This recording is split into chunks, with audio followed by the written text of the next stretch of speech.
July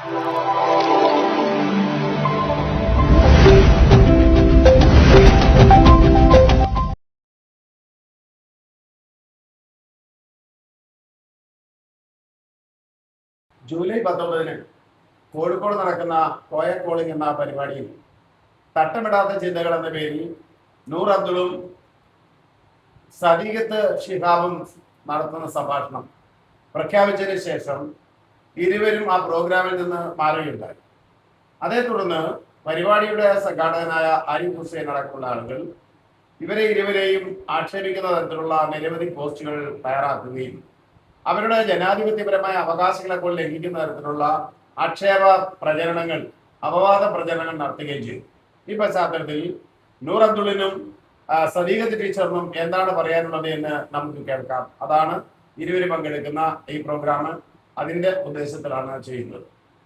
ടീച്ചറെ, അപ്പൊ ടീച്ചറോട് ഈ പ്രോഗ്രാം പറഞ്ഞ് ആരിഫ് ഹുസൈൻ പറഞ്ഞു അല്ലേ, ക്ഷണിച്ചു.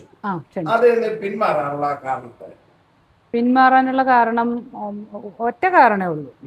ഒന്നാമത് ആരിഫിൻ്റെ രാഷ്ട്രീയത്തോട് എനിക്ക് യോജിപ്പുണ്ടായിരുന്നില്ല. ആ വിയോജിപ്പോടുകൂടി തന്നെയാണ് ഞാനത് പങ്കെടുക്കാമെന്ന് ആദ്യം ഏറ്റത്. പക്ഷേ പിന്നീട് ഞാൻ ആരിഫിൻ്റെ കോയ കോളിങ് അങ്ങനെ ഇടയ്ക്കിടയ്ക്ക് കാണുന്ന ഒരാൾ കൂടിയാണ്.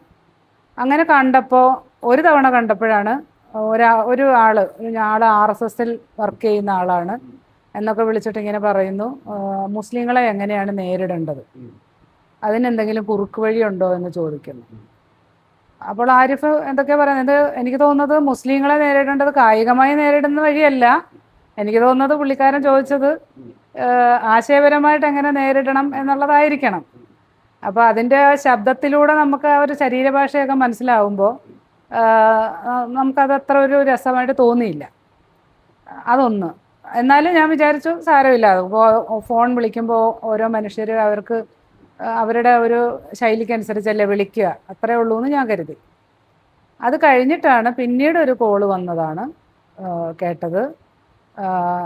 പഹൽഗാമിൽ തീവ്രവാദി ആക്രമണം ഉണ്ടായി, നമ്മുടെ മനുഷ്യരെ കൊന്നല്ലോ അവർ, ആരാണെന്ന് നമുക്കറിയില്ല. അപ്പോൾ അതിൻ്റെ പ്രതികാരം എന്ന നിലയ്ക്ക് ബാലരാമപുരം പള്ളി പൊട്ടിക്കണം എന്ന് പറഞ്ഞിട്ട് ഒരു തീവ്രവാദി ഒരു മനുഷ്യൻ വിളിക്കുകയാണ് ആരിഫിനെ.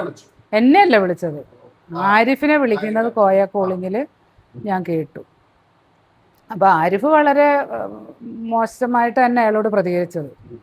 അയാളെ അതിലൊന്നും പ്രോത്സാഹിപ്പിക്കുന്ന രീതിയിലൊന്നും അല്ല.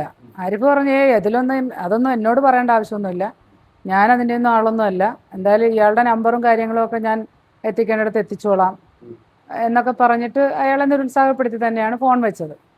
അപ്പോൾ എനിക്ക് ആ ഒരു സംഭവം എന്നെ വല്ലാതെ ഒരു വിഷമത്തിലാക്കി. കാരണം നമ്മൾ മതം ഉപേക്ഷിച്ചു എന്ന് കരുതിയിട്ട് നമുക്ക് മനുഷ്യരോട് പകവ തോന്നേണ്ട കാര്യമൊന്നുമില്ലല്ലോ.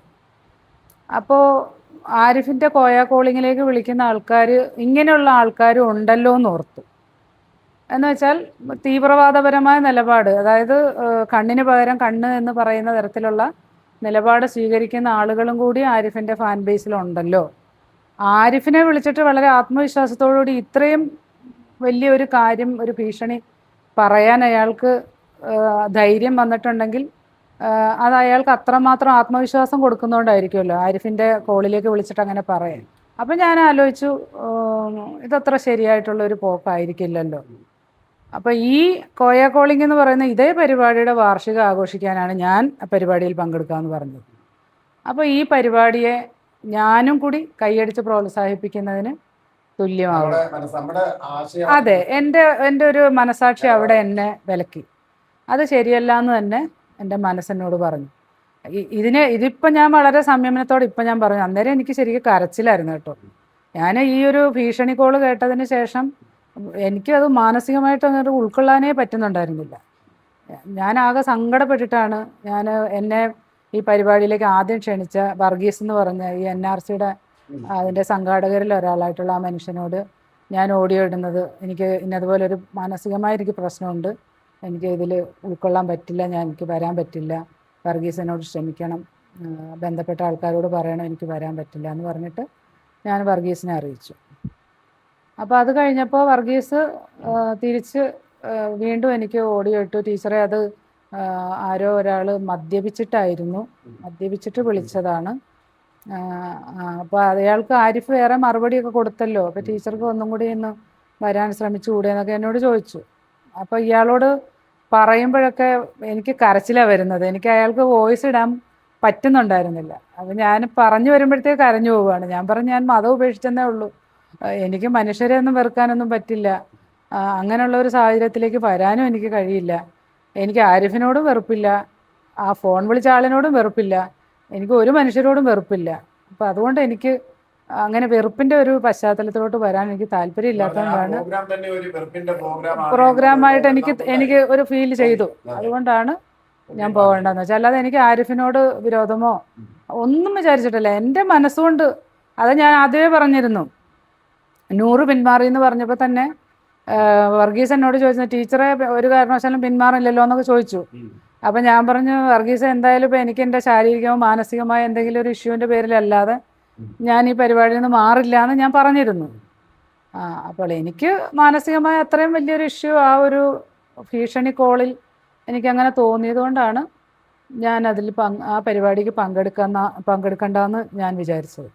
അത്രയേ ഉള്ളൂ. അല്ലാതെ എനിക്ക് വേറെ എനിക്ക് പറയാനുള്ളൊരു കാരണമൊന്നുമില്ല. അപ്പം ഞാനത് ആരിഫ് എനിക്ക് മറുപടി ഇട്ടപ്പോഴും മോശമായിട്ടുള്ള ചില വാക്കുകളൊക്കെ ആരിഫ് ഓഡിയോയിൽ ഉപയോഗിച്ചു. നൂറ് തീരുമാനിച്ചത് എന്തുകൊണ്ടാണ് പങ്കെടുക്കുന്നില്ല തീരുമാനിക്കാൻ ടീച്ചർ പറഞ്ഞ അതേ കാണുന്നില്ല? അല്ല, ടീച്ചർ പറഞ്ഞ കാരണം അതിലുണ്ട്. പക്ഷെ ഞാൻ കോയാക്കോളി ഞാന്നുള്ള ആ ഒരു പർട്ടിക്കുലർ പ്രോഗ്രാമാണെന്നല്ല മനസ്സിലാക്കിയിരുന്നത്. എന്നെ NRCയുടെ വർഗീസ് വിളിക്കുമ്പോൾ എന്നോട് പറഞ്ഞ NRCയുടെ ഒരു പ്രോഗ്രാം ഉണ്ട്, നൂറെ ഒന്ന് പങ്കെടുക്കാവോ, സദിക്ക് ടീച്ചർ റിക്വസ്റ്റ് ചെയ്തിട്ടാന്ന് പറഞ്ഞു. അപ്പോൾ അവരുടെ ഒരു അനുഭവങ്ങളിലൂടെ, അവർ കടന്നുപോയ അനുഭവങ്ങളിലൂടെ നമ്മളൊന്ന് ചർച്ച ചെയ്യാനായിട്ടാണ് ഒരു ഇൻ്റർവ്യൂ പോലെയെന്ന് പറഞ്ഞു. അപ്പോൾ അത് ഓക്കെ എന്ന് ഞാനും പറഞ്ഞു. അപ്പോൾ അത് മെയ് 24-ാം തീയതി ആയിരുന്നു അവിടെ തിരുവി വെച്ച്. അപ്പോൾ കുറച്ച് ദിവസം കഴിഞ്ഞപ്പോൾ എന്നെ വിളിച്ചു പറഞ്ഞു അത് പോസ്റ്റ്പോൺ ചെയ്തു, കാരണം അവിടെ തീവ്രവാദികളുടെ ഭീഷണി ഉണ്ടായി, അതുകൊണ്ട് നമ്മൾ അത് ജൂലൈ 19 മാറ്റി വെച്ചു എന്ന് പറഞ്ഞു. അപ്പോൾ ഞാൻ പറഞ്ഞു അത് കോയാ കോളിംഗ് എന്നുള്ളൊരു പ്രോഗ്രാം ആയതുകൊണ്ട് ഞാനത് അറിഞ്ഞില്ലായിരുന്നു. അത് പക്ഷേ ഈ ഒരു കാര്യം മാത്രം അതിൻ്റെ വാർഷികാഘോഷമാണെന്ന് അറിഞ്ഞുകൊണ്ട് ആരിഫിൻ്റെ നിലപാടുകളോട് എനിക്ക് വിയോജിപ്പുണ്ട്. അത് ഈ പർട്ടിക്കുലർ പ്രോഗ്രാം ആയതുകൊണ്ട് എനിക്ക് താല്പര്യമില്ല, ഞാൻ ഇതിന് വരണമെന്ന് എനിക്ക് താല്പര്യമില്ലെന്ന് പറഞ്ഞാൽ അത് കുഴപ്പമില്ല, നൂറിൻ്റെ വിയോജിപ്പ് എന്തെങ്കിലും ഉണ്ടെങ്കിൽ അവിടെ നൂറിന് അവതരിപ്പിക്കാം. പക്ഷെ അതൊരു നമ്മൾ ഇൻ്റർവ്യൂ ആണ്, അവിടെ എനിക്ക് ആരിഫിൻ്റെ കാര്യങ്ങൾ വിമർശിക്കാനോ അല്ലെ ആരിഫിനെ ചോദ്യം ചെയ്യാനോ അങ്ങനെയുള്ള ഒരു സാധ്യതയില്ല ഇവിടെ. അതുകൊണ്ട് ഞാൻ പിന്നെ ഞാൻ വിളിച്ചിട്ട് പറഞ്ഞു ഞാൻ ഇരുന്നില്ല, ഈ എൻ്റെ മോൻ്റെ ബർത്ത്ഡേയും കൂടിയാണ് ഈ പോസ്റ്റ്പോൺ ചെയ്തത്, ജൂലൈ 19 അത് ആ ഒരു കാരണമുണ്ട്. പിന്നെ അതുകൊണ്ട് ഞാൻ ഇല്ല, പകരം നിങ്ങൾ വേറെ ആരെങ്കിലും അവിടത്തേക്ക് ഇൻ്റർവ്യൂ ചെയ്യാൻ പറഞ്ഞു. അപ്പോൾ പറഞ്ഞു അയ്യോ അങ്ങനെയാണോ, ഒന്നുകൂടെ ശ്രമിക്കുക, നമുക്ക് പ്രശ്നമൊന്നുമില്ല, നമുക്കത് ശരിയാക്കാം, നമ്മൾ അങ്ങനെയാണല്ലോ, ഏതെങ്കിലും ഒരു എതിർപ്പുണ്ടെങ്കിൽ പോലും ആ വിയോജിപ്പുള്ളവരുമായിട്ടൂടെയൊക്കെ ഒത്തുപോകുന്ന ഒരു നിലപാടില്ലേ നമ്മൾ സ്വീകരിക്കേണ്ടതെന്നൊക്കെ പറയുമ്പോൾ ഞാൻ മൗനം പാലിച്ചു. അതിനുശേഷം ഞാൻ പിന്നെ വോയിസ് മെസ്സേജ് വിട്ടപ്പോൾ അതിനൊരു സാഡ് ഇമോജി വിട്ടു. അങ്ങനെ അത് അവിടെ കൊണ്ട് കഴിഞ്ഞു. അതിനുശേഷം 2 ആഴ്ച കൂടെ കഴിഞ്ഞിട്ടാണ് സദിഖത്ത് പിന്മാറിയെന്നുള്ളത് ഞാൻ അറിയുന്നത്. അപ്പോഴാണ് ഞാൻ ഞങ്ങളങ്ങനെ ആസൂത്രണം ചെയ്തോ കൂടാതെ നടത്തിയതോ ഒന്നുമല്ല.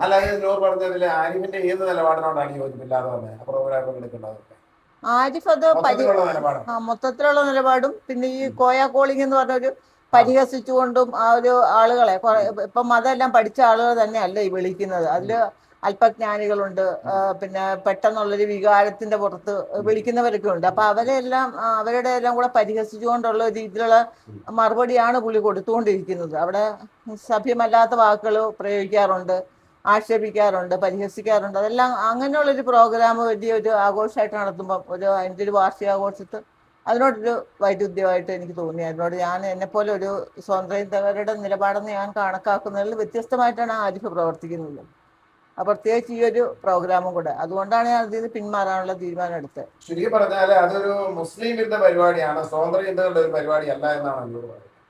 അതെ, മുസ്ലിം സമുദായത്തെ മൊത്തം ഒരു സ്വതന്ത്ര ചിന്തകൾ എന്ന നിലയിലുള്ള മതവിമർശനം അല്ല എന്നാണ്. സ്വതന്ത്രന്റെ ഒരു നിലപാടല്ല ആരിഫ് എടുക്കുന്നത്. ഏകപക്ഷീയമായ ഒരു അല്ലെങ്കിൽ ഒരു മതത്തെ മാത്രം, പർട്ടിക്കുലർ മതത്തെ മാത്രം വിമർശിക്കുകയും അവരെ സഭ്യമായ ഭാഷയല്ല ഉപയോഗിക്കുന്നത്, അശ്ലീല പദങ്ങളും പരിഹാസവും ഒക്കെയാണ് അദ്ദേഹത്തിന്റെ ആ പ്രോഗ്രാമിൽ മുന്നിട്ട് നിൽക്കുന്നത്. അത് നമ്മളെ സംബന്ധിച്ച് ഒരു സ്വതന്ത്ര എന്ന കാഴ്ചപ്പാടിൽ നിന്ന് വളരെ വ്യതിചലിച്ചാണ് പുള്ളി പ്രവർത്തിക്കുന്നത്. ഒരു വർഗീയ പാർട്ടികളുടെ, ഭൂരിപക്ഷമുള്ള വർഗീയ പാർട്ടിയുടെ അവർക്ക് വേണ്ടി സപ്പോർട്ട് ചെയ്യുന്ന പോലെ, അവർക്ക് വേണ്ടി സംസാരിക്കുന്ന പോലെയൊക്കെ പല സംഭവങ്ങൾ നടക്കുമ്പോഴും അതിനെ അനുകൂലിച്ചുകൊണ്ട് പോസ്റ്റ് ഇടുന്നതെല്ലാം നമ്മൾ കാണുന്നുണ്ട്. അപ്പൊ അതിനോടുള്ള വിയോജിപ്പും കൂടെയാണ് അത് നമ്മൾ കാണിച്ചത്. ആരിഫ് പലപ്പോഴും പറയുന്ന ഒരു കാര്യം, പ്രത്യേകിച്ച് ഈ വിഷയത്തോട് ബന്ധപ്പെട്ടുകൊണ്ട് അദ്ദേഹം ജൂലൈ 6-ാം തീയതി ഇട്ട ഒരു പോസ്റ്റിനകത്ത് പറയുന്നത്, ഇസ്ലാമിക വിമർശനം എന്ന് പറയുന്നത് എൻ്റെ ജനാധിപത്യ അവകാശമാണെന്നും ഒരു സ്വതന്ത്ര ചിന്തകൻ എന്ന നിലയിൽ അതെൻ്റെ സാമൂഹിക ഉത്തരവാദിത്തമാണ് എന്ന് പറയുന്നത്. അതായത് ആരിഫിന് പറയുന്ന പ്രശ്നങ്ങൾ ആരിഫിന്റെ ജനാധിപത്യ അവകാശമാണ്, പക്ഷെ നിങ്ങൾ പിൻവാങ്ങുന്നത് നിങ്ങൾക്ക് ജനാധിപത്യ അവകാശമല്ല, നിങ്ങൾ പിൻവാങ്ങിയെന്ന് പറയുന്നത് തന്തയില്ലാഴികയാണ് എന്നാണ് ആരിഫ് വളരെ ആവർത്തിച്ച് പറയുന്നത്. തലേന്ന് മാറിയാൽ തന്തയില്ലാഴിക, 15 ദിവസം മുമ്പ് മാറിയാൽ വല്യപ്പ ഇല്ലായ്മ എന്ന് പറഞ്ഞാണ് നൂറിനെ ആക്ഷേപിച്ചത്. അപ്പൊ ഈ ഒരു ജനാധിപത്യത്തെ കുറിച്ച് പറഞ്ഞുകൊണ്ട് ഒരാളെ ഇത്രമാത്രം ആക്ഷേപിക്കാനുള്ള ഒരു അവകാശം ആരാണ് അദ്ദേഹത്തിന് നൽകിയതെന്ന് പ്രശ്നമില്ല. അദ്ദേഹത്തിന് ഇപ്പോൾ സോഷ്യൽ മീഡിയ ഇമ്പാക്റ്റ്, അതിന്റെ സപ്പോർട്ടേഴ്സ്, ഫോളോവേഴ്സ്, പിന്നെ രാഷ്ട്രീയപരമായിട്ട് പുള്ളിക്കുള്ള എന്തോ ഒരു സുരക്ഷിതത്വ ബോധം, ഇതൊക്കെ കൊണ്ട് ഒരു അഹങ്കാരം ബാധിച്ചിട്ടാണ് ഇത്തരം വാക്കുകൾ പൊതുമധ്യത്തിൽ വന്ന് വിളിച്ചു പറയുന്നത്. അതിപ്പോ ഒരു സാധാരണ സ്വതന്ത്ര ചിന്തകർക്ക് പറ്റാത്തൊരു കാര്യമാണ്. അവരെ പബ്ലിക് കാണുന്നതാണ്, വീക്ഷിക്കുന്നതാണ്. അപ്പൊ അതിൻ്റെതായ ഒരു മാനേഴ്സ്, അതിന്റെ സ്റ്റാൻഡേർഡ് നമ്മൾ കീപ്പ് ചെയ്യേണ്ടതുണ്ട്. കാരണം അല്ലെങ്കിൽ മറ്റുള്ളവർക്ക് പരിഹസിക്കാനും അവർക്ക് വിമർശിക്കാനും നമ്മൾ ഇട കൊടുക്കുകയാണ്. അതുകൊണ്ട് തന്നെയാണ് നമ്മളിവിടെ പരമാവധി സംയമനം പാലിക്കുന്നത്. അല്ല ഇതേ ഭാഷ നമുക്ക് ഉപയോഗിക്കാൻ അറിയാമെന്നിട്ടോ അല്ലെങ്കിൽ മൂർച്ചയേറിയ രീതിയിൽ തിരിച്ച് പ്രതികരിക്കാൻ അറിയാമെന്നിട്ടല്ല, നമ്മളവിടെ നമ്മളുടെ ആ ഒരു സ്റ്റാൻഡേർഡ് കീപ്പ് ചെയ്യാൻ വേണ്ടിയിട്ട് തന്നെയാണ് മിതമായ ഭാഷകൾ ഉപയോഗിക്കുകയും കാര്യങ്ങൾ സൗമ്യമായിട്ട് സംസാരിക്കുകയും ചെയ്യുന്നത്. അത് നമ്മുടെ ഒരു ബലഹീനതയല്ല, നമ്മളുടെ ഒരു ക്വാളിറ്റി. പ്രതിപക്ഷ ബഹുമാനത്തിന്റെ പ്രശ്നം അതുകൊണ്ട് അത് വേണമല്ലോ. വിമർശിക്കുക എന്ന് പറഞ്ഞാൽ ഒരാളെ വിമർശിച്ച് കൊല്ലുക എന്നുള്ളതല്ല, അയാളുടെ ആശയത്തെയാണ് വിമർശിക്കുന്നത്. അതെ, സ്വാതന്ത്ര്യം എന്ന് പറഞ്ഞാൽ, സ്വാതന്ത്ര്യം എന്ന് പറഞ്ഞാൽ നമുക്ക് എന്തും തോന്നുക പറയാനുള്ളതല്ല. നമ്മളെ ഒരു സമൂഹത്തെ അവരുടെ ചില ചട്ടക്കൂടുകളും അവരുടെ അന്ധവിശ്വാസങ്ങളും മതവിശ്വാസത്തിന്റെ ആ തീവ്രതയും ഒക്കെ നമ്മൾ ചൂണ്ടിക്കാട്ടുന്നു. അതിൽ നിന്ന് അവർ സ്വയം ഒരു വിചിന്തനം നടത്തിയതിന് ശേഷം കൊള്ളാവുന്ന മനുഷ്യരാക്കി, കുറച്ചുകൂടെ മെച്ചപ്പെട്ട മനുഷ്യരാക്കി, സമൂഹത്തിനും നാട്ടുകാർക്ക് ഗുണമാകുന്ന രീതിയിൽ വികസനത്തിന് വേണ്ടിയോ അവനവൻ്റെ കുടുംബത്തിന് വേണ്ടിയോ ഒക്കെ പ്രവർത്തിക്കുന്നവരായി മാറട്ടെ അറ്റ്ലീസ്റ്റ്. അല്ലാതെ ഒരു തീവ്ര സ്വഭാവത്തിലേക്ക് പോകുന്നത് നമ്മൾ തടയപ്പെടുക തന്നെ വേണം. അതെ, അതെ. അല്ലാതെ ഈ ആരിഫ് ആവർത്തിച്ച് പറയുന്ന ഒരു കാര്യം, ഞാൻ വിമർശിക്കുന്നത് ഇസ്ലാമിനെയല്ല ജിഹാദികളെയാണ് എന്നും ഇസ്ലാമിനെയാണെന്നും അത് ഇസ്ലാമോഫോബിയ ആണെന്ന് പറയുന്നത് വെറും പ്രൊപ്പഗാൻഡയാണെന്ന് പറയുന്നത്. ഈ ഒരു പശ്ചാത്തലത്തില് അങ്ങനെ വെറും ഒരു ജനാധിപത്യപരമായ വിശ്വാസം അല്ലെങ്കിൽ ഒരു വിമർശനം മാത്രമായിട്ട് തോന്നുന്നുണ്ടോ? അതിപ്പം ഇസ്ലാമിനെ വിമർശിക്കുന്ന എല്ലാ സ്വതന്ത്ര ചിന്തകരും അങ്ങനെയല്ലേ പറയുന്നത്.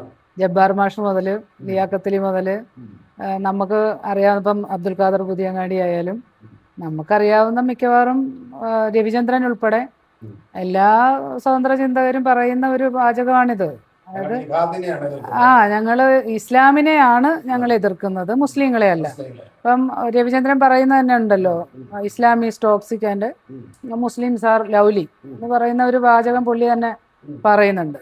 അപ്പൊ അങ്ങനെയാണ് അത് ഉദ്ദേശിക്കുന്നതെന്നാണ് പറയുന്നത്. പക്ഷെ ഇപ്പം എൻ്റെ ഒരു അഭിപ്രായം പറയുകയാണെന്നുണ്ടെങ്കിൽ, മതവിമർശനമാണെങ്കിൽ തന്നെ ഓരോ മനുഷ്യർക്കും അവരുടേതായിട്ടുള്ള ഓരോ ശൈലി ഉണ്ടെന്നാണ് എനിക്ക് തോന്നുന്നത്. പിന്നെ ഒന്ന് അവരുടെ രാഷ്ട്രീയ ചായ്വ്, അത് നമ്മുടെ ഇന്ത്യൻ സാഹചര്യത്തിൽ അതിന് പ്രത്യേകമായിട്ടുള്ളൊരു സ്ഥാനം ഉണ്ടെന്നാണ് എനിക്ക് തോന്നുന്നത്. അതായത് ഒരു റൂളിംഗ് പീപ്പിളിൻ്റെ കൂടെ, അതായത് റൂളിംഗ് ക്ലാസിൻ്റെ കൂടെ നിൽക്കുന്ന ഒരു രാഷ്ട്രീയത്തിനാണ് ഇപ്പോൾ കൂടുതൽ സ്കോപ്പുള്ളത് എന്ന് ഒരു ധാരണ ഉണ്ട്. ധാരണയല്ല, അത് സത്യവുമാണ്. ഇപ്പോൾ പഴയ കാലത്ത് നമുക്ക് ജമീന്ദാർമാരുടെ ഒരു ഭരണമായിരുന്നെന്നുണ്ടെങ്കിൽ ഇന്നിപ്പോൾ കോർപ്പറേറ്റുകൾ ആ ഭരണം ഏറ്റെടുത്തു. അവർക്ക് താലോലിച്ചു കൊടുക്കുന്ന ആളുകളെ അവർ ഭരണത്തിലേറ്റുന്നു.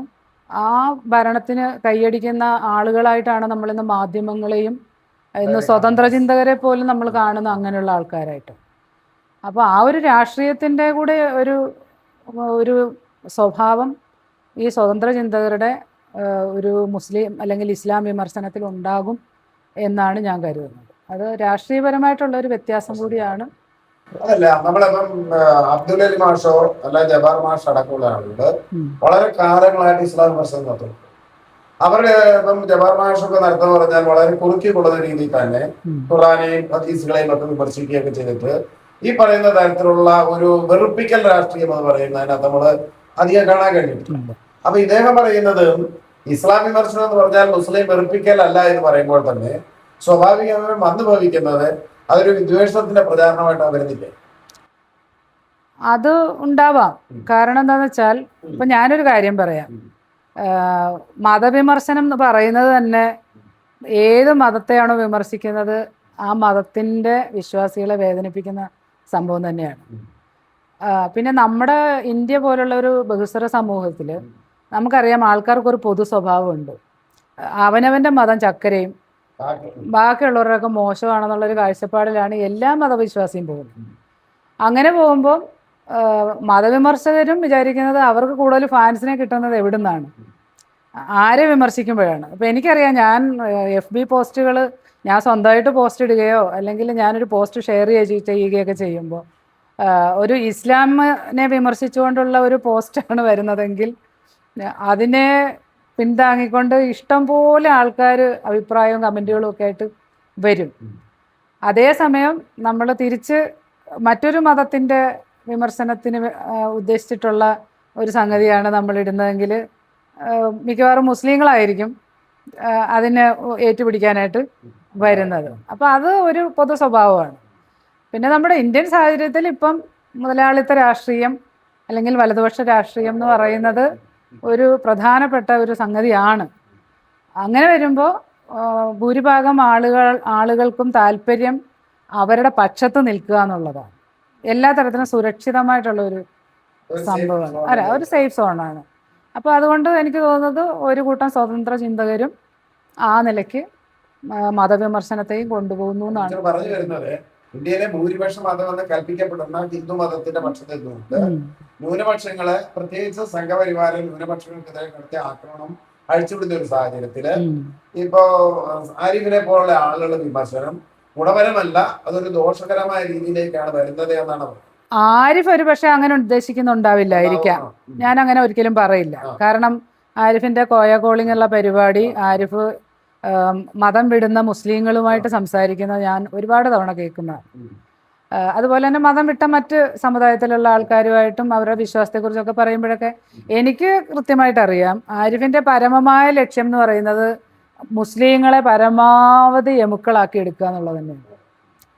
ആരിഫിന്റെ ആത്യന്തിക ലക്ഷ്യം അത് തന്നെയാണെന്ന് എനിക്ക് തോന്നിയിട്ടുണ്ട്. കാരണം നമ്മൾ കൃത്യമായിട്ട് ആരിഫിന്റെ കോയ കോളിംഗ് നിരീക്ഷിച്ചു കഴിഞ്ഞാൽ, പതിവായി നിരീക്ഷിച്ചാൽ നമുക്ക് കൃത്യമായിട്ട് അറിയാൻ പറ്റും. വളരെ ക്ഷമയോടുകൂടിയാണ് ആരിഫ് ഈ വിശ്വാസം ഉപേക്ഷിച്ച ആളുകളോട് സംസാരിക്കുന്നതും അവരുടെ കാര്യങ്ങൾ വളരെ ഉത്സാഹത്തോടെയാണ് കേൾക്കുന്നതും ഒക്കെ. അപ്പോൾ അതുകൊണ്ട് ഒരിക്കലും മുസ്ലിങ്ങളെ അപരവൽക്കരിക്കുക എന്നുള്ള ഒരു ഒരു ഒരു ലക്ഷ്യം ആരിഫ് മനസ്സിൽ കണ്ടുകൊണ്ടാണ് ഇങ്ങനെ പറയുന്നതെന്ന് എനിക്ക് പറയാൻ പറ്റില്ല. പിന്നെ ഓരോരുത്തരുടെയും കാഴ്ചപ്പാട് ഓരോന്നാണല്ലോ. ആരിഫ് പറയുന്ന ഒരു വാക്യമുണ്ട്, എന്റെ ചാണകസംഖ്യ എന്ന് വിളിക്കുമ്പോൾ എനിക്കില്ലാത്ത വികാരമാണ് നിങ്ങളുടെ മതത്തെ വിമർശിക്കുമ്പോൾ നിങ്ങൾക്ക് തോന്നുന്നത് എന്ന് പറഞ്ഞ് ഒരു മറുപക്ഷം ചാടുന്ന ഒരു രീതി ആരിഫിനകത്ത് പറഞ്ഞിട്ടില്ല, ചർച്ചയിൽ പറഞ്ഞിട്ടില്ല ഇല്ലേ? ആരിഫ് അതൊരു തന്ത്രമായിട്ട് സ്വീകരിച്ചിരിക്കുന്നതെന്ന് എനിക്ക് തോന്നുന്നത്. ആരിഫിനെ ആരെങ്കിലും ചാണകസംഖ്യ എന്ന് വിളിച്ചാൽ ആരിഫ് അതാണെന്ന് സമ്മതിക്കും. ആരിഫിനെ സയനിസ്റ്റ് എന്ന് വിളിച്ചാലും ആരിഫ് അതാണെന്ന് ഉറക്കെ പറയും. ഇപ്പം ആരിഫിനെ ആരെങ്കിലും സുഡാപ്പി എന്ന് വിളിക്കുന്നുണ്ടോ എന്ന് എനിക്ക് അറിഞ്ഞുകൂടാ. ഇനി സുഡാപ്പി എന്ന് വിളിച്ചാൽ ചിലപ്പോൾ അതാണെന്നും പറയുമായിരിക്കാം, എനിക്ക് അറിഞ്ഞുകൂടാ. മാത്രമല്ല കഴിഞ്ഞ ദിവസം ആരിഫ് ഒരു പോസ്റ്റ് എന്ന് പറഞ്ഞാല് ഒരു 10 വർഷം കൂടി BJP ഇന്ത്യ ഭരിക്കട്ടെ എങ്കിൽ ഇവന്മാരുടെ എല്ലാം അന്ത്യമാകുന്ന രീതി പറയാന്ന് പറയുമ്പോൾ അതൊരു കൃത്യമായ ഒരു രാഷ്ട്രീയ നിലപാട് തന്നെയല്ലേ? അത് ഞാൻ കേട്ടില്ല. അല്ല, അങ്ങനെ അഗ്രസീവായിട്ട് അങ്ങനെയൊക്കെ ചിന്തിക്കുന്നുണ്ടെങ്കിൽ അതിനെയൊന്നും നമുക്ക് അംഗീകരിക്കാൻ കഴിയില്ല. അതിപ്പോൾ ആരാണെങ്കിലും അതിനെ നമുക്ക് അംഗീകരിക്കാൻ കഴിയില്ല. എനിക്ക് ആ തരത്തിലൊന്നും എനിക്ക്, പിന്നെ ഞാനൊരു കാര്യം പറയാമല്ലോ, ഞാൻ പൊതുവേ എനിക്ക് ആളുകളെ പേരെടുത്ത് വ്യക്തികളെ അധിക്ഷേപിക്കുന്നതിനോടും മറ്റു മനുഷ്യരെക്കുറിച്ച് മോശമായ കാര്യങ്ങൾ പറയുന്നതിനോടും എനിക്ക് പൊതുവെ എനിക്ക് പൊതുവെ താല്പര്യമില്ലാത്ത ഒരാളാണ്. അത് ഞാൻ ആരെക്കുറിച്ചും പറയില്ല. അതങ്ങനെ ഒരു സ്വഭാവമായിപ്പോയി എനിക്ക്, അത്രേ ഉള്ളൂ. അപ്പം നൂറിനെ കുറിച്ച് ആരിഫ് ആവർത്തിച്ച് പറയുന്ന ഒരു കാര്യം, നൂർ ഒരു പൊട്ടൻഷ്യൽ ജിഹാദിയാണ് എന്ന്. നമ്മൾ കോട്ടയത്ത് നിങ്ങൾ രണ്ടും കൂടി നടത്തിയ സംവാദത്തിലും അവസാനം ആരിഫ് കൺക്ലൂഡ് ചെയ്യുന്നത് നൂർ ഇപ്പോഴും അതിന്റെ പുറത്ത് കടക്കാത്ത ഒരു പൊട്ടൻഷ്യൽ ജിഹാദിയാണ് എന്നാണ് പറയുന്നത്. എന്ന് മാത്രമല്ല, വളരെ മ്ലേച്ഛമായ ഒരു രീതി ഭാഷയില് ആരിഫ് പറയുന്നത് നൂർ ഇപ്പോഴും മുക്കാലാണെന്നാണ്. അപ്പൊ അത്തരം ഒരു ഭാഷ, അത്തരം ഒരു നിലപാട്, നൂറ് മതം വിട്ട് പുറത്തു പോകുന്നതിന് ഇത്രയും വർഷങ്ങളായി ഇസ്ലാം മതത്തിനെതിരായി വിമർശനം ശക്തമായി ഉന്നയിക്കുന്ന ഒരാളെ കുറിച്ച് അത് ഒരു പൊട്ടൻഷ്യൽ ജിഹാദി ആണ് നൂർ എന്ന് പറയുമ്പോൾ അതിനോട് എങ്ങനെയാണ് പ്രതികരിക്കുന്നത്? ആരിഫ് എല്ലാ മുസ്ലിങ്ങളെയും പൊട്ടൻഷ്യൽ ജിഹാദികളാണെന്നാണ് പറയുന്നത്. കാരണം ഇന്ന് ജനിച്ചു വീണ ഒരു കൊച്ചു പോലും ആരിഫിന്റെ കാഴ്ചപ്പാടിൽ അത് സാധ്യതയുള്ളൊരു ജിഹാദിയാണ്. കാരണം അങ്ങനെയാണ്, മദ്രസ പഠനം അങ്ങനെയാണെന്നാണ് ആരിഫ് ആരോപിക്കുന്നത്. അതിനെക്കുറിച്ച് എന്നെ പോലും അങ്ങനെ പറയുമ്പോൾ പിന്നെ അതിൽ കൂടുതൽ മറ്റുള്ള മുസ്ലിം വിശ്വാസികളെ പറയുന്നതിൽ അത്ഭുതപ്പെടാനില്ല. എൻ്റെ ഫേസ്ബുക്ക് പോസ്റ്റുകളെല്ലാം ഈ ആനുകാലികമായിട്ട് നോക്കുവാണെങ്കിൽ ഇങ്ങനെ ഒരു എതിർപക്ഷം അവിടെ ഉള്ളതുകൊണ്ട്, ആരിഫിനെ എതിർത്തുകൊണ്ട് തന്നെയാണ് ഞാൻ എൻ്റെ പോസ്റ്റുകൾ ഇടാറുള്ളത്. ഇപ്പം ഇപ്പം നമ്മുടെ രാജ്യത്ത് നടക്കുന്ന രാഷ്ട്രീയപരമായിട്ടുള്ള ഒരുപാട് പ്രതിഷേധങ്ങൾ നടക്കുന്നുണ്ട്. അതിൽ ഉത്തരേന്ത്യയിൽ ന്യൂനപക്ഷങ്ങൾക്കും മറ്റുള്ളവർക്കും ദളിതർക്കും എല്ലാം എതിരെ ശക്തമായ ഈ എതിർപ്പ് അല്ലെ ആക്രമണങ്ങൾ അഴിച്ചുവിടുന്നുണ്ട്. അതൊന്നും ഒരിക്കലും ആരിഫിന് ചർച്ചയ്ക്ക് വിഷയമാകത്തില്ല. ആരിഫ് അവിടെ സ്പർശിക്കുകയും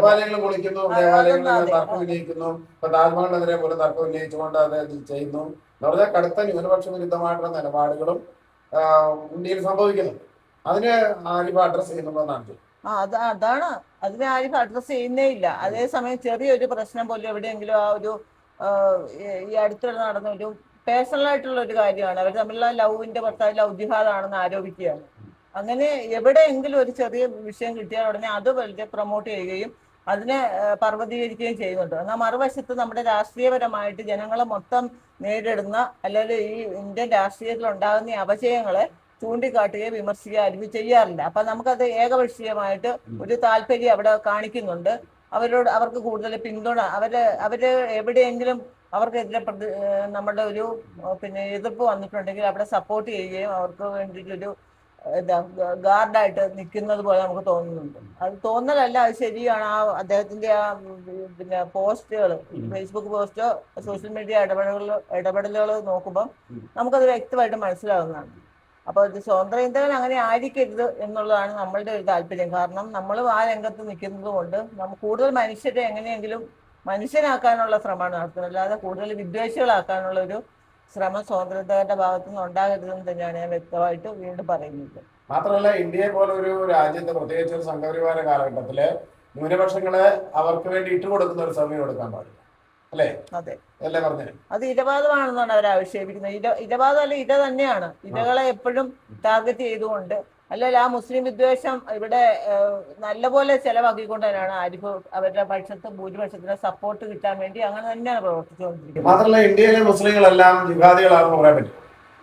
അതെങ്ങനെ പറയാൻ പറ്റും? ഇന്ത്യയിലെ മതനിരപേക്ഷതയുടെ ഭാഗത്ത് നിൽക്കുന്നവരില്ല ധാരാളം പേരുണ്ട്. നമുക്ക് നിൽക്കുമ്പോൾ അങ്ങനെ അവരെ മൊത്തത്തിലൊരു ഇരവ അല്ലെങ്കിൽ അവരെ ആക്ഷേപിക്കുന്ന തരത്തിലുള്ള നിലപാട് എടുക്കുന്നത് എത്രമാത്രം ശരിയാണ്, എത്രമാത്രം ദോഷകരമാണ്. ഒരു സമൂഹാന്തരീക്ഷത്തില് അത് വിദ്വേഷം പടർത്താനും ആ ഒരു വിഭാഗം ആളുകളോട് എപ്പോഴും ഒരു വെറുപ്പോടു കൂടിയും ഭയത്തോടു കൂടിയും പൊതുസമൂഹം വീക്ഷിക്കുന്ന ഒരു അവസ്ഥയിലേക്ക് കാര്യങ്ങൾ കൊണ്ടുപോകാണ്. പൊതുവായിട്ടൊരു ജനറലൈസ് ചെയ്തിട്ട് അതൊരു വെറുപ്പിന്റെ ഒരു രാഷ്ട്രീയമാണ് ഇവിടെ ആരിഫും കളിക്കുന്നത്. ഇവിടെ ന്യൂനപക്ഷങ്ങളിൽ കമ്മ്യൂണിസ്റ്റുകളെയും അതിലൊന്നാമത് പറഞ്ഞിരിക്കുന്നത് മുസ്ലിങ്ങളെയാണ്. അവരുടെ ബെഞ്ച് ഓഫ് തോട്ടിൽ പറഞ്ഞിരിക്കുന്നത് ഇവിടുത്തെ ആഭ്യന്തര ശത്രുക്കൾ എന്ന് പറഞ്ഞാൽ മുസ്ലിങ്ങളും കമ്മ്യൂണിസ്റ്റുകൾ. അപ്പൊ അതിൽ ആദ്യത്തെ ആ ടാർഗറ്റ് വരുന്ന മുസ്ലിംസ് ആണ്. അത് എവിടെ എന്ത് പ്രശ്നം ഉണ്ടെങ്കിലും അത് ഇസ്ലാമിലേക്ക് കൊണ്ടെത്തിക്കാൻ എന്തെങ്കിലും മാർഗം ഉണ്ടോ എന്ന് റിസർച്ച് ചെയ്തുകൊണ്ടിരിക്കുന്ന ഒരു അവസ്ഥയാണ് നമ്മൾ കാണുന്നത്. ഇപ്പൊ പ്രധാനമന്ത്രിയെ വധിക്കുമെന്ന് പറഞ്ഞൊരു ഒരു യുവാവിന്റെ പോസ്റ്റ് വന്നു. അത് ഉടനെ ആരിഫ് മുൻപിൻ നോക്കാതെ അതിന്റെ സത്യാവസ്ഥ ഫാക്ട് ചെക്ക് ചെയ്യാതെ അതിന് സപ്പോർട്ട് കൊടുക്കാറുണ്ട്. 10 കൊല്ലം കൂടെ BJP ഈ രൂപത്തിൽ ഭരിച്ചുകൊണ്ട് പോവാണ്. ഇവിടെ ഒരു പിന്നെ ജിഹാദിയും ഒരു മുസ്ലിമും അത്ര തലമുക്കിയില്ല എന്നുള്ള അർത്ഥത്തിലാണ് ആ പോസ്റ്റ് ഇട്ടേക്കുന്നത്. അതിന്റെ കാരണം ഇതാണ്, ഈ വ്യാജമായ ഫേക്ക് ന്യൂസ് കണ്ട് ഉടനെ എടുത്തു ചാടി പ്രതികരിക്കുകയാണ്. സത്യാവസ്ഥ പുറത്തു വരുന്നതിന് മുമ്പ് ഒരു വെമ്പലുള്ള പോലെയാണ് ഇങ്ങനെയുള്ള കാര്യങ്ങൾ സ്പ്രെഡ് ചെയ്യാനായിട്ട്. ആരിഫിന്റെ ഭാഗത്ത് നിന്ന് എപ്പോഴും അങ്ങനെയാണ്, ഫാക്ട് ചെക്ക് ചെയ്യുന്നതിന് മുമ്പ് തന്നെ എടുത്തു ചാടി അത് അവരെ എത്രത്തോളം അവരെ പ്രതിസന്ധിയിലാക്കി നിർത്താം എന്നുള്ള ഒരു വ്യഗ്രത കാണിക്കാറുണ്ട്. അതായത് ആരിഫിന്റെ ടാർഗറ്റ് എപ്പോഴും ഈ ന്യൂനപക്ഷങ്ങൾ മാത്രമാണ്. ഒരിക്കലും ഭൂരിപക്ഷ സംഖ്യകളെ അല്ലെങ്കിൽ സംഖ്യകൾ നടത്തുന്ന അതിക്രമങ്ങളെയോ അക്രമങ്ങളെയോ ഒന്നും അദ്ദേഹം ചോദ്യം ചെയ്യുന്നില്ല എന്നുള്ള ഒരു പ്രശ്നം അല്ലേ? അതുണ്ട്. രാഷ്ട്രീയപരമായിട്ട് തന്നെ ഇപ്പൊ ഈ CJP എന്നുള്ള ആ ഒരു യൂത്ത് മൂവ്മെന്റിന്റെ ഭാഗമായിട്ട് അവരെ പരിഹസിച്ചുകൊണ്ട് തന്നെയാണ് പോസ്റ്റുകൾ ഇട്ടുകൊണ്ടിരുന്നത്. അത് ഞാൻ ശ്രദ്ധപ്പെടുത്തി പറഞ്ഞാൽ നൂറിന്റെ പോസ്റ്റുകളൊന്നും കാണാറില്ല, അല്ലെ വെറുതെ എവിടെയെങ്കിലും എന്തെങ്കിലും കണ്ടതിന് ശേഷമാണ്. പക്ഷെ എനിക്ക് തോന്നുന്നില്ല ആരും ഒരിക്കലും അവരെ പാർട്ടി എന്ന് ആക്ഷേപിക്കുകയും അവിടുത്തെ അവർ ഉയർത്തുന്ന പ്രശ്നങ്ങൾ അഡ്രസ്സ് ചെയ്യാതെ അവരെ അടച്ചങ്ങ് സംഘികളുടെ സംതൃപ്തി എന്താണ്, അവർക്ക് വേണ്ടി ഒരു അവരുടെ ജിഹ്വയായിട്ട് നിൽക്കുന്നതായിട്ടാണ് എനിക്ക് അങ്ങനെ തന്നെയാണ് പുള്ളി നിൽക്കുന്നത്.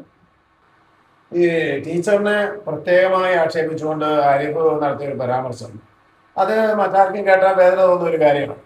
സ്വന്തം ഭർത്താവിന്റെ മൃതദേഹം ജിഹാദികളായ ബന്ധുക്കൾക്ക് തിന്നാൻ വിട്ടുകൊടുത്തത് നോക്കി നിന്നയാളാണ് ടീച്ചർ എന്ന ഒരു പരാമർശം നടത്തിയിട്ടുണ്ട്. അതിന് എത്രമാത്രം അത് ഏറ്റവും ക്രൂരമായതും സത്യവുമായിട്ട് യാതൊരു ബന്ധവും ഇല്ലാത്ത ഒരു പ്രസ്താവനയാണ്. കാരണം ഇപ്പം എൻ്റെ ഭർത്താവിൻ്റെ മൃതദേഹം പള്ളിപ്പറമ്പിൽ സംസ്കരിക്കണം എന്നുള്ളത് അദ്ദേഹത്തിൻ്റെ സഹോദരങ്ങളുടെ ഒരു ന്യായമായ ആവശ്യമാണ്. എൻ്റെ ഭർത്താവ് യുക്തിവാദിയാണ്. അദ്ദേഹം മരിക്കുമ്പോൾ അദ്ദേഹത്തിൻ്റെ മൃതദേഹം ഇലക്ട്രിക് ക്രിമേഷൻ നടത്തണം, പള്ളിയിൽ സംസ്കരിക്കരുത് എന്നൊക്കെ അദ്ദേഹം പറഞ്ഞിരുന്നു, ജീവിച്ചിരിക്കുമ്പോൾ പറഞ്ഞിരുന്നു. ഒരിക്കലും അത് ചെയ്യാൻ പാടില്ല എന്നും എന്നോട് പറഞ്ഞിരുന്നതാണ്, ഞാൻ മക്കളോടൊക്കെ പറഞ്ഞിരുന്നതാണ്. പക്ഷേ ആ സമയത്ത് തന്നെ ഞാൻ അദ്ദേഹത്തോട് ചോദിച്ചതാണ്, അപ്പം ഞാൻ ആദ്യം മരിക്കുകയാണെങ്കിൽ നിങ്ങൾ എന്നെ ഇലക്ട്രിക് ക്രിമേഷൻ നടത്തുന്നതിന് നിങ്ങൾക്ക് യാതൊരു ബുദ്ധിമുട്ടും ഉണ്ടാവില്ല. കാരണം നിങ്ങളൊരു പുരുഷനാണ്, തീർച്ചയായിട്ടും നിങ്ങളുടെ ഭാര്യയെ എങ്ങനെ സംസ്കരിക്കണം എന്നുള്ളത് പൂർണ്ണമായിട്ടും നിങ്ങൾക്ക് തീരുമാനിക്കാനുള്ള അധികാരം ഈ സമൂഹം നിങ്ങൾക്ക് തരും. പക്ഷേ ഞാനൊരു സ്ത്രീയാണ്, ആദ്യം നിങ്ങളാണ് മരിക്കുന്നതെങ്കിൽ അങ്ങനെ ഒരു അധികാരമൊന്നും എനിക്ക് പ്രകടിപ്പിക്കാൻ പറ്റിയെന്ന് വരില്ല. ഞാൻ പലപ്പോഴും അവിടെ ദുർബലയായി പോകും. ഞാനിപ്പം യുക്തിവാദിയാണെന്നോ അല്ലെങ്കിൽ യുക്തിവാദി ആയിക്കൊണ്ടിരിക്കുന്ന ആളാണെന്നോ ഒന്നും പറഞ്ഞാലൊന്നും അവിടെ വിലപ്പോകാൻ സാധ്യതയില്ല. പിന്നെ എൻ്റെ ഭർത്താവ് മരിച്ചു കിടക്കുമ്പോഴത്തേക്കും എൻ്റെ ഭർത്താവിൻ്റെ മൃതദേഹം ഞാൻ ഇങ്ങനെ സംസ്കരിക്കുകയുള്ളൂ എന്ന് പറഞ്ഞ് എനിക്ക് മറ്റുള്ളവരോട് യുദ്ധം ചെയ്യാനൊന്നും പോകാൻ ഉള്ള മാനസികാവസ്ഥ ആവുകയുമില്ല, അതിനുള്ളതല്ല. അപ്പോൾ അതുകൊണ്ട് നിങ്ങളുടെ സഹോദരങ്ങൾ വന്നിട്ട് പറയുകയാണ് നിങ്ങളുടെ മൃതദേഹം അവർക്ക് വിട്ടുകൊടുക്കണം, അവർക്ക് പള്ളിപ്പറമ്പിൽ സംസ്കരിക്കണമെന്ന് അവർ വാശി പിടിച്ചാൽ ഞാൻ അവരോട് യുദ്ധത്തിന് നിൽക്കണമെന്ന് ചോദിച്ചപ്പോൾ എൻ്റെ ഹസ്ബൻഡ് എന്നോട് പറഞ്ഞത്, നീ അതിനൊന്നും നിൽക്കേണ്ട ആവശ്യമില്ല, അവരങ്ങനെ വന്ന് കൊണ്ടുപോവാണെങ്കിൽ അവർ കൊണ്ടുപോയിക്കോട്ടെ, പക്ഷെ നീ ഒരു കാര്യം ചെയ്യണം. നമുക്ക് ടീച്ചറിനോട് ഈ പറഞ്ഞ ആരിഫിന്റെ ഈ പരാമർശം, ഈ പരാമർശത്തിന് ശേഷമാണോ ടീച്ചർ പിന്മാറിയപ്പോ അല്ല, പിന്മാറിയതിന് ശേഷമാണ് അത് ഞാൻ ആരിഫിനോട് ആരിഫ് ഇട്ട പോസ്റ്റിൽ തന്നെ ആരിഫിനോട് ആ കമന്റ് ഞാൻ പറഞ്ഞിട്ടുണ്ട്. ആരിഫിനോട് ഞാൻ പരിപാടിയിൽ പങ്കെടുക്കാമെന്ന് പറഞ്ഞതിന് ശേഷം അത് ബാക്കിൽ നിന്ന് പിന്മാറിയത് ഞാനാണ്. അതുകൊണ്ട് എന്നെ ആരിഫിന് എന്ത് വേണമെങ്കിലും പറയാം. എൻ്റെ ഭർത്താവിൻ്റെ മൃതദേഹത്തെ വെറുതെ വിടണം, എൻ്റെ ഭർത്താവിൻ്റെ മൃതദേഹത്തെ അതിനുവേണ്ടി എടുക്കരുതെന്ന് ഞാൻ അവിടെ തന്നെ ഒരിക്കലും അതങ്ങനെ പറയാൻ പാടില്ലായിരുന്നു ആരിഫ്. എന്തിനാണ് അങ്ങനെ ഒരു വാചകം ഉപയോഗിച്ചതെന്ന് എനിക്ക് അറിഞ്ഞുകൂടാ. ഇപ്പോൾ ഒരു ബന്ധുക്കളായിട്ടുള്ള ആളുകൾക്ക് അവരുടെ പിന്നെ സഹോദരൻ്റെ മൃതദേഹം അവരുടെ വിശ്വാസപ്രകാരം പള്ളിയിൽ അടക്കണമെന്ന് ആഗ്രഹിക്കാൻ പാടില്ല എന്നൊന്നും ആർക്കും ലോകത്ത് പറയാൻ പറ്റില്ല.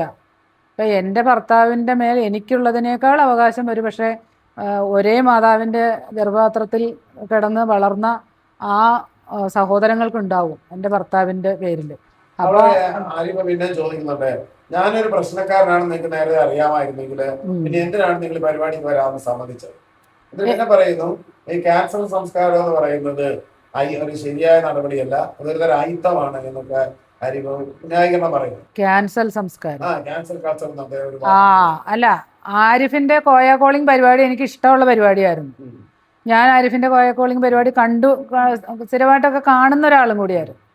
പക്ഷേ ഇങ്ങനെ ഒരു കോള് വന്നപ്പോൾ ഒരു ഭീഷണിക്കോള്, പള്ളി തകർക്കണം എന്ന് പറഞ്ഞ നിലവാരത്തിലേക്ക് ഒരു ഭീഷണിക്കോള് വന്നപ്പോൾ എനിക്കത് അംഗീകരിക്കാൻ തോന്നിയില്ല. അപ്പോൾ ഞാൻ ആ ഒരു കോൾ അങ്ങനെ കേൾക്കുന്നുള്ളൂ. ഇത് മാത്രമല്ല, ആരിഫിനെ തെറി വിളിക്കാനും ആരിഫിനെ കൊല്ലുമെന്ന് പറയാനും ഒക്കെ ഭീഷണിപ്പെടുത്താനൊക്കെ ഒരുപാട് ആൾക്കാർ വിളിക്കുന്നുണ്ട്, അതും എനിക്കും അറിയാം. പക്ഷേ ഇത്തരത്തിൽ വല്ലാത്ത ഒരു എന്താണ്, ഒരു ഫോൺ വിളിച്ചിട്ട് പറയേണ്ട കാര്യങ്ങളൊന്നും അല്ലല്ലോ ഇതൊന്നും. ഞാൻ ബോംബ് വയ്ക്കും, അല്ലെങ്കിൽ പള്ളി പൊട്ടിക്കും, ഞാൻ അവന്മാരെ അങ്ങനെ തിരിച്ചടിക്കും, ഇങ്ങനെ ഈ രീതിയിലൊക്കെ ഉള്ള ഒരു കാര്യം ഒരു പബ്ലിക് പ്ലാറ്റ്ഫോമിൽ ഒരാൾ ഫോണിൽ കൂടെ വിളിച്ച് പറയണമെന്നുണ്ടെങ്കിൽ ആർക്ക് വേണ്ടിയാണോ ഫോൺ വിളിക്കുന്ന ആൾ, ആ ആളിനോടുള്ള ആത്മവിശ്വാസം, ആ ആളിലുള്ള ഒരു ആത്മവിശ്വാസം അത്രമാത്രം ഉണ്ട് എന്നുള്ളത് കൊണ്ടാണ്. അപ്പോൾ അങ്ങനെയൊക്കെയുള്ള ആളുകൾക്കും കൂടി വിളിക്കാനുള്ള ഒരു പരിപാടിയാണ് കോയ കോളിംഗ് എന്നുള്ളത്. ഇതിലേക്ക് ഞാനും കൂടെ പോകേണ്ടതുണ്ടോ എന്ന് അവസാന നിമിഷം ഒന്നും കൂടി ആലോചിച്ചപ്പോഴാണ് ഞാൻ അതിൽ നിന്ന് പിന്മാറാമെന്ന് തീരുമാനിച്ചത്. ആരിഫ് ജിഹാദിസത്തിനോ ഇസ്ലാമിക തീവ്രവാദത്തിനോ എടുക്കുന്ന നടപടികളോട് നമുക്ക് വിയോജിക്കേണ്ട കാര്യമില്ല. അതിന് അദ്ദേഹം ആക്ഷേപത്തിന്റെ രീതിയോ അല്ലെങ്കിൽ ആശയത്തിന്റെ രീതിയോ എടുത്തു. പക്ഷെ അദ്ദേഹം ഉപയോഗിക്കുന്ന ഭാഷ, പ്രത്യേകിച്ച് സ്ത്രീകളായ നിങ്ങളോട്, പ്രത്യേകിച്ച് നിങ്ങൾ ഈ മേഖലയിൽ നിൽക്കുന്ന ആളുള്ള നിലയിൽ നിങ്ങളോട് അദ്ദേഹം പറഞ്ഞൊരു ഭാഷയുണ്ട്, പെണ്ണുങ്ങൾക്ക് പകുതി ബുദ്ധിയേ ഉള്ളൂ എന്നതിനകത്ത് പറയുന്നുണ്ട്.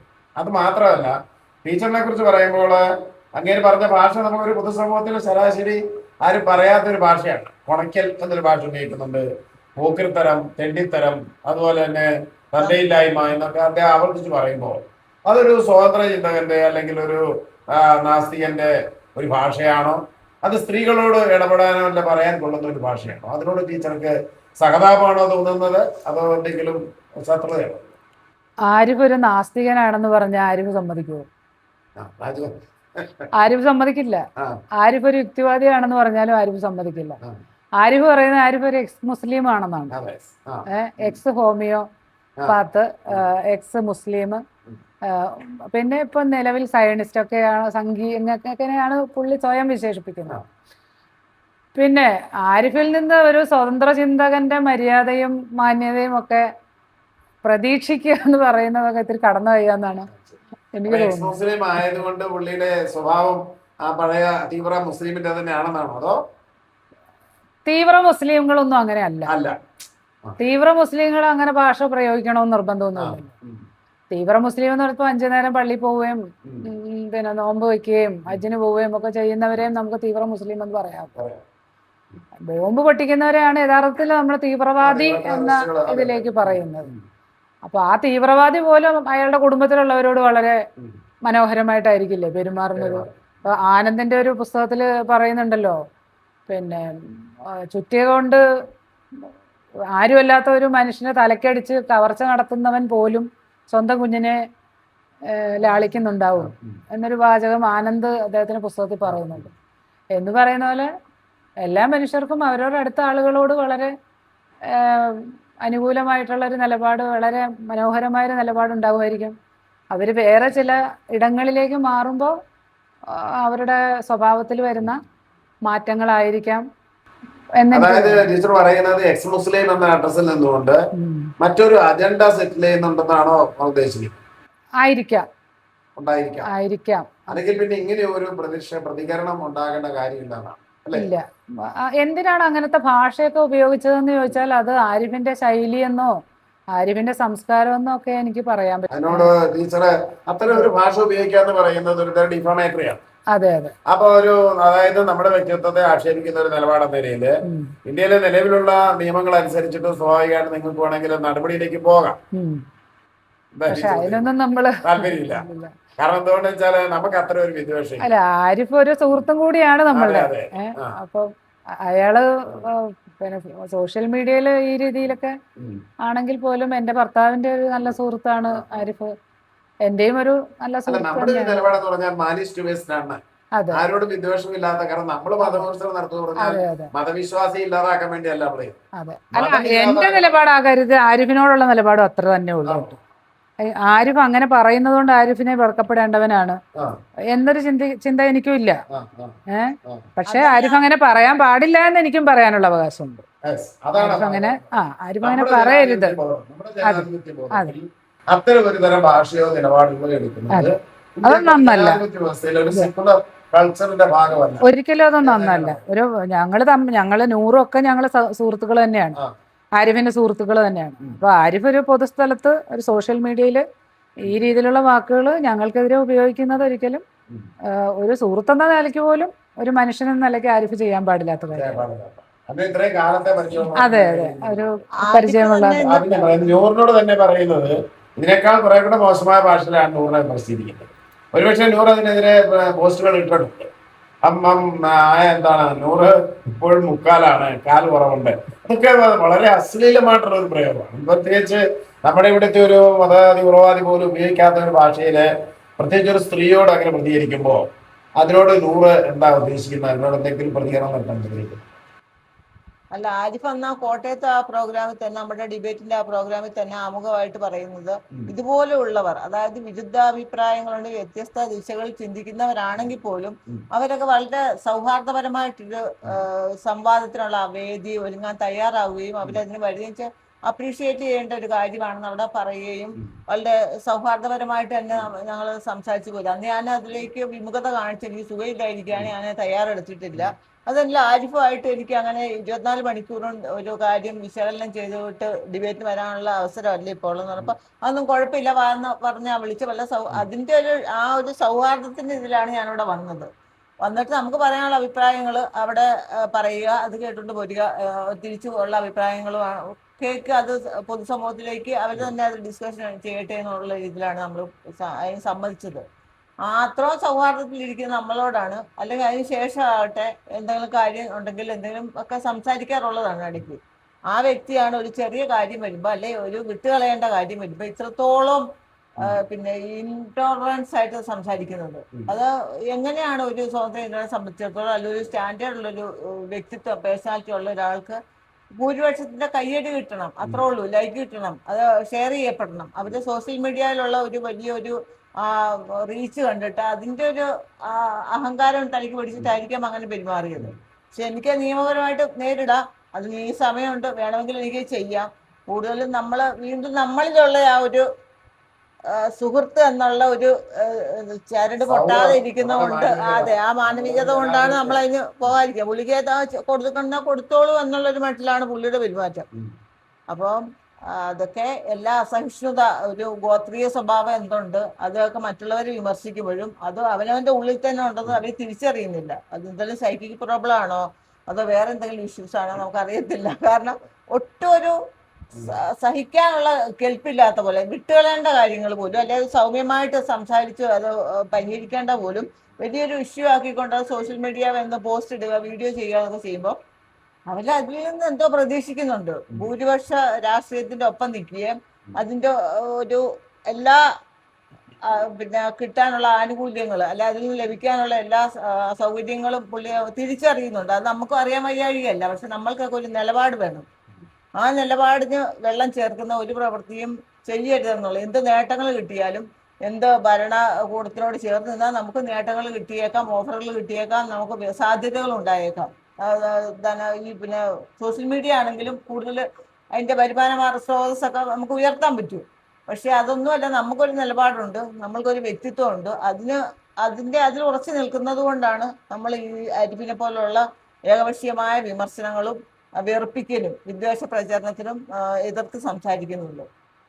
അതായത് ഇപ്പം കേരള യുക്തിവാദി സംഘമാണെങ്കിൽ ധാരാളം സംവാദങ്ങള് മുസ്ലിം നേതാക്കന്മാരും ബുദ്ധിജീവികളെ നടത്തിയിട്ടുണ്ട്. ജബ്ബാർ എം അക്ബർ സംവാദം, കലാനാഥൻ അക്ബർ സംവാദം, ഇങ്ങനെയുള്ള നിരവധി സംവാദങ്ങൾ നടത്തിയിട്ട് ഒരിടത്ത് പോലും ഇത്ര ഒരു മോശമായ ഭാഷ ഉപയോഗിക്കേണ്ടി വരികയോ ഒരു ആക്രമണോത്സുകമായ രീതിയിലുള്ള സംഭാഷണം നടത്തേണ്ടി വരികയോ, വളരെ ആരോഗ്യപരമായിട്ടുള്ള ആശയപരമായ സംവാദങ്ങളായിരുന്നു. അതിൽ നമുക്ക് ഒത്തിരി വേദികളൊക്കെ നടത്തിയിട്ടുണ്ട്. പക്ഷെ ഇപ്പൊ ഇങ്ങനെ ഒരു വേദി, ഇതിന് മുമ്പ് തന്നെയാണെങ്കിലും ധാരാളം സംവാദങ്ങള് വിവിധ വേദികളില് എസൻസിന്റെ പോലും വേദികളിൽ നടത്തുന്നുണ്ട്. അപ്പൊ അന്നൊന്നും ഉണ്ടാകാത്ത തരത്തില് ഇത്രമാത്രം ഒരു ശത്രുതാപരമായ ഒരു സമീപനം, പ്രത്യേകിച്ച് സ്വതന്ത്ര ചിന്തകരെന്ന് കേരളത്തിൽ അറിയപ്പെടുന്ന നിങ്ങൾ രണ്ടുപേരോടും ഇത്തരത്തിലുള്ള ഒരു നിലപാട് എടുക്കുന്നത് എത്രമാത്രം ശരിയാണ് എന്നുള്ളൊരു പ്രശ്നം നമ്മുടെ മുന്നിൽ തീർച്ചയായിട്ടും ഉണ്ട്. അതിന് ഞാൻ സോഷ്യൽ മീഡിയയിൽ പോസ്റ്റ് ഇടുകയും ചെയ്തു. ഇവിടെയുള്ള സ്വതന്ത്ര ഇന്ത്യ രംഗത്തുള്ളവര് മൗനം പാലിക്കുന്നത് എന്തുകൊണ്ടാണ്? ഈ രീതിയിലുള്ളത് അംഗീകരിച്ചു കൊടുക്കരുത്. അത് കാരണം അതൊരു വലിയ മോശം ഒരു ഇമ്പാക്റ്റ് ആണ് നമുക്ക് ഉണ്ടാക്കുന്നത്, പൊതുവെ ഉണ്ടാക്കുന്നത്. പരിഹാസ്യത്തിന് മറ്റുള്ള മതവിശ്വാസികളുടെ ഭാഗത്തുനിന്ന് പോലും അവര് പരിഹസിച്ചുകൊണ്ടാണ് ചോദിക്കുന്നത്. കൂടെ ഉള്ളവരെ പോലും സഹിക്കാൻ പറ്റാതെ അവർക്കെതിരെ രൂക്ഷമായ പദപ്രയോഗങ്ങൾ നടത്തുമ്പോൾ അതിനെതിരെ ആരും അങ്ങനെ വലിയതായിട്ട് പ്രതികരിച്ചു കണ്ടില്ല. എന്നാൽ തിരുവനന്തപുരത്തുള്ള നാഗേഷ് എന്ന് പറഞ്ഞ അദ്ദേഹം പിന്നെ നമ്മുടെ സൺലിഡമറുമായിട്ടുള്ളൊരു സംഭാഷണത്തിന്റെ ഇടയ്ക്ക് ഈ കാര്യം പരാമർശിക്കുന്നുണ്ട്. അങ്ങനെ അവർ രണ്ടുപേരും ആ കാര്യത്തിൽ ഒരു അഭിപ്രായം പറയുകയുണ്ടായി. അല്ലാതെ അതിൽ കവിഞ്ഞ് വേറെ ഒരിടത്തൊന്നും എനിക്ക് അങ്ങനെ അതിനെതിരെ ഒരു പ്രശ്നമായിട്ടൊന്നും ആരും അത് കണ്ടിട്ടില്ല. എല്ലാവരും അത് ലളിതവൽക്കരിച്ച് പോവുകയാണ് ചെയ്തത്. ഈ വിഷയം നമ്മൾ ആരിഫുമായിട്ട് നിങ്ങൾക്ക് ഒരുമിച്ചിരുന്ന് സംസാരിക്കാൻ അവസരം വന്നാലും നമുക്ക് ഈ പ്രശ്നം തന്നെ ആരിഫിനെ ഉൾപ്പെടുത്തിക്കൊണ്ട് പൊതുവേദിയിലോ അല്ലാതെയോ ഒരു ചർച്ചയ്ക്ക് വരികയാണെങ്കിൽ ടീച്ചറെ നിങ്ങളായിട്ട് ഈ പിന്മാറുന്നതായിട്ട് ബന്ധപ്പെട്ടിട്ട് നമ്മൾ പറഞ്ഞ ആശയങ്ങളോ ആരിഫിന്റെ വിമർശനങ്ങളോ നിങ്ങൾ അതിൽ പിന്മാറുന്ന സാഹചര്യങ്ങളും എല്ലാം സംബന്ധിച്ച് ഒരു പൊതു ചർച്ചയിലേക്ക് വരികയാണെങ്കിൽ എന്തായിരിക്കും? നമ്മളിപ്പോ ഇവിടെ പറഞ്ഞ കാര്യങ്ങളൊക്കെ പറയും, ആരിഫിനോട് തുറന്നു പറയും. അല്ല, നമുക്ക് അങ്ങനെ ഒരു വ്യക്തി വിദ്വേഷപരമായ ഇല്ല ഇല്ല, അങ്ങനെ ഇല്ല. ആരിഫ് ഒരു സ്വതന്ത്ര ടീച്ചർ എക്സ് മുസ്ലിം എന്ന രീതിയിൽ ആരിഫ് ഈ തലത്തിൽ തന്നെ മുന്നോട്ട് പോകണമെന്നാണ് പറയുന്നത്. അങ്ങനെ ഞാൻ പറയില്ല. ആരിഫ് കുറച്ചും കൂടി ആരിഫിന്റെ ലക്ഷ്യബോധം ഒരു തെറ്റിദ്ധരിക്കപ്പെടുന്ന രീതിയിലേക്ക് പോകരുത്, അത് ഞാൻ പറയും. ആരിഫിന്റെ ആളുകളെ എമുക്കളാക്കണം എന്നുള്ളതാണ് ലക്ഷ്യമെങ്കിൽ ആ ലക്ഷ്യത്തിന് വേണ്ടി ആരിഫ് പ്രവർത്തിക്കണം, ശക്തമായി തന്നെ പ്രവർത്തിക്കണം. അതിനോട് എനിക്ക് യോജിപ്പാണ്. ഈ വിധത്തില് ഇസ്ലാമിക വിമർശനം നടത്തിയാല് ആരിഫിന്റെ ടാർഗറ്റ് അച്ചീവ് ചെയ്യാൻ പറ്റുമെന്ന് വിചാരിക്കുന്നു? ഇല്ല, കാരണം അത് സാധാരണ ഒരു വിശ്വാസിക്ക് പോലും അത് അതേസമയം ജബ്ബാർ മാഷിനെയോ ലിയാഖത്തിനെയോ കേൾക്കാൻ അവർക്കൊരു അത്രത്തോളം ഇറിറ്റേറ്റിംഗ് ആകത്തില്ല. ആരിഫിനെ കേൾക്കുമ്പോൾ ആരിഫ് അതിൽ ഉപയോഗിക്കുന്ന ഭാഷകൾ അപഹാസ്യമായിട്ടുള്ള ഒരുപാട് കാര്യങ്ങളുണ്ട്. അപ്പൊ അതിൽ നിന്ന് തന്നെ അവരത് പേപ്പട്ടി എന്നുള്ള വിളി തന്നെ ഉദാഹരണം, പേപ്പട്ടി മതം, ജിഹാദി, അതുപോലെ തന്നെ ഒരുപാട് കാര്യങ്ങളുണ്ട്. മുഹമ്മദിന്റെ പിന്നെ ഞാൻ പറയുന്നില്ല, അങ്ങനെയുള്ള കുറെ കാര്യങ്ങളാണ് അവരോടൊരു വിശ്വാസിയോട് പറയുന്നത്. വിശ്വാസി എപ്പോഴും നമ്മൾ ആരിഫ് തന്നെ പറയാറുണ്ട്, അവരോടൊരു സഹതാപത്തോടു കൂടിയാണ് നമ്മൾ നോക്കേണ്ടത്. കാരണം അവരതിൽ പെട്ടുപോയവരാണ്. ആ സഹതാപമൊന്നും പുള്ളിയുടെ പ്രവൃത്തിയിൽ നമ്മൾ കാണാറില്ല. എങ്ങനെ ഒരു മനുഷ്യരെ മനസ്സിലാക്കിക്കാം അവർ നിൽക്കുന്ന ആ ഒരു പ്രശ്നത്തില്, അവരുടെ വിശ്വാസത്തിൽ എന്തെല്ലാം പ്രശ്നങ്ങളുണ്ട്. അവര് ഒരു സ്വാഭാവികമായിട്ടൊരു മതകുടുംബത്തിൽ ജനിച്ചു, കുറച്ച് നാള് മദ്രസയിൽ പോയി. അപ്പൊ ആ ഒരു പരിമിതമായ അറിവേ ഉള്ളൂ. ഇവരെപ്പോലെ ആഴത്തിൽ ഇത് ഗവേഷണം ചെയ്ത് ഇതിനകത്ത് ഇന്നതുണ്ട് എന്നൊന്നും ഇവർക്ക് അറിയില്ല. അവരുടെ നോട്ടത്തിൽ ഏറ്റവും ശ്രേഷ്ഠമാണ് അവരുടെ മതം. അപ്പൊ അതിനെ അവരെ മനസ്സിലാക്കി എടുക്കണമെങ്കിൽ അതിനോരോ നയമുണ്ട്. അല്ലാതെ മോശം രീതിയിലേക്ക് കൊണ്ടുപോയിട്ട് അവരെ അവർക്കൊരു കോംപ്ലക്സ് ഉണ്ടാക്കി അവരെ അതിൽ നിന്ന് പിന്തിരിപ്പിക്കാന്നൊക്കെ, അതൊന്നും എനിക്ക് തോന്നുന്നില്ല വലുതായിട്ട് ചെലവായി പോകുന്നൊരു. ശരി പറഞ്ഞാൽ ആരിഫിന്റെ അതൊരു വികാരപരമായ നിലപാടാണ്, വിചാരപരമല്ല, അല്ലേ? അത് വൈകാരികത വരുന്നതിനൊരു കാരണം എനിക്ക് തോന്നുന്നത് ആരിഫിന്റെ കുടുംബത്തിൽ നിന്നും വ്യക്തിപരമായി ആരിഫ് നേരിട്ടിട്ടുള്ള, ഈ മതം കൊണ്ട് ആരിഫ് നേരിട്ടിട്ടുള്ള വ്യക്തിപരമായിട്ടുള്ള പ്രയാസങ്ങളായിരിക്കാം ആരിഫിനെ ഇങ്ങനെ അഗ്രസീവായിട്ടുള്ള ഒരു തലത്തിലേക്ക് കൊണ്ടുപോകുന്നെന്ന് എനിക്ക് പലപ്പോഴും തോന്നിയിട്ടുണ്ട്. ആരിഫുമായി ഞാനൊരു 2-3 സംഭാഷണങ്ങൾ നടത്തിയിട്ടുണ്ട്. അതൊന്നും ഇത്ര രൂക്ഷമായ ഒരു ഭാഷയിലായിരുന്നില്ല. ആരിഫ് വളരെ ആലോചിച്ച് താർക്കികമായ ലോജിക്കൽ രീതിയിൽ തന്നെയാണ് അദ്ദേഹം നിലപാടെടുത്തിട്ടുള്ളത്. ഇപ്പൊ എനിക്കൊന്ന് കുറെ കൂടി വികാരപരമായിട്ടുള്ള ഒരു നിലപാടിലേക്ക് വന്നു എന്നുള്ളതാണ് തോന്നുന്നത്. അത് പരാക്രമം സ്ത്രീകളോടല്ല വേണ്ടു എന്ന രീതിയിൽ അത്രയൊരു നിലപാടെടുക്കാൻ പാടില്ല എന്ന് പറയുന്നതായിരിക്കും കുറെ കൂടെ ശരി, അല്ലേ? വനിതാക്കാരുടെ ഇറക്കിക്കൊണ്ട് നമ്മള് പിന്നെ കളിക്കുകയെന്നൊക്കെയാണ് പറയുന്നത്. വാസ്തവത്തില് ഇദ്ദേഹം പറഞ്ഞ സ്ത്രീവിരുദ്ധത, ഞാൻ പറഞ്ഞ പോലെ തന്നെ സ്ത്രീവിരുദ്ധയുടെ കൊടുക്രൂരതകൾ കണ്ടിട്ടാണ് പുള്ളി മതം വിടാനുള്ള ഒരു കാരണം പറയുന്നത് പോലും ഇതൊക്കെയാണ്. മതത്തിനുള്ളിൽ സ്ത്രീവിരുദ്ധതയും അവർക്ക് ബഹുമാനം കൊടുക്കുന്നില്ല, അവരെ അംഗീകരിക്കുന്നില്ല, ഈക്വാലിറ്റി ഇല്ല എന്നെല്ലാം പറഞ്ഞുകൊണ്ടാണ് അദ്ദേഹം അന്തസ്സിനെ മാനിക്കുന്നില്ല. പക്ഷെ അതേ വാദമുള്ള ഒരാൾ തന്നെ കൂടെയുള്ളവരോട് പെരുമാറുന്നതിന്റെ ആ വൈരുദ്ധ്യം, അതൊരു ഉസ്താദന്മാരങ്ങനെ ചീത്ത വിളിക്കില്ല. കാരണം ഞാനവരുമായിട്ടൊന്നും ഫോൺ കോളോ അങ്ങനെയുള്ളൊന്നുമില്ല. പിന്നെ അവർക്ക് അത് ചീത്ത പറഞ്ഞുകൊണ്ട് പബ്ലിക്കിന്റെ മുമ്പിലൊന്നും വന്നാൽ അവർക്ക് ഇമേജ് തന്നെയാണ് മോശമാകുന്നത്. നമ്മളെങ്ങനെയാണ്ട് മതാധ്യാപകനെ കാണേണ്ടത് അതിന്റെ ഓപ്പോസിറ്റ് ആയിട്ട് അവർ തെറി പറയുമ്പോൾ പിന്നെ അവർക്ക് ആ സമൂഹത്തിൽ തന്നെ ഉള്ള ഇമ്പാക്റ്റ് മനസ്സിലാവും ഉണ്ടാകാൻ പോകുന്നത്. അപ്പോൾ നമുക്ക് വേണമെങ്കിൽ ഈ ചർച്ച കൊണ്ട് അവസാനിപ്പിക്കുന്നു. ആരിഫുമായി ബന്ധപ്പെടുത്തിക്കൊണ്ട് ഈ ചർച്ച നമുക്ക് തുടരാമെന്ന് വിചാരിക്കുന്നു.